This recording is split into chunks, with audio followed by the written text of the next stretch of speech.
مبروك. ميدو، عملتها ازاي؟ انا جيت بس عشان اسالك، عملتها ازاي؟ تبقى ببقك وتقسم من غيرك يا صاحبي؟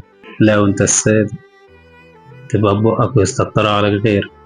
انا بس اللي مش فاهمه، انا توقعتها من اي حد الا انت يا صاحبي.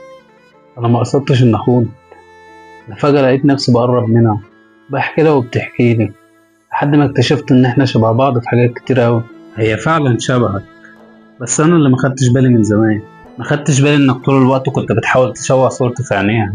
ما خدتش بالي وانت بتحاول تبين لها عكس اللي فيا عشان تنبهر بيك وتحب. بس رضيت على نفسك ازاي وانت بايدك دي كنت بتمسك الموبايل وتصور؟ جاوبني. واحدة وكانت في حياتك وسبتوا بعض، ايه الغلط ان احبها؟ ما سمعتش عن حاجة اسمها النصيب؟ النصيب يا ميدو.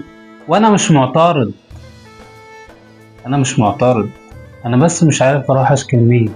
ده حبيبتي اللي سابتني وراحت اتجوزت، واللي اتجوزها صاحبي اللي المفروض كنت اجيله يطبطب ويهون عليا.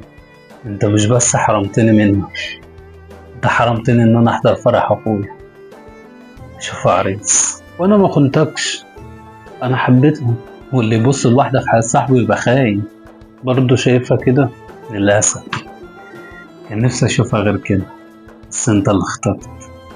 شكلك حلوة أوي يا قد البدلة، بس للأسف مش عارف افرح لك وانا زعلان منك اللي وصلنا ليه. يا خسارة.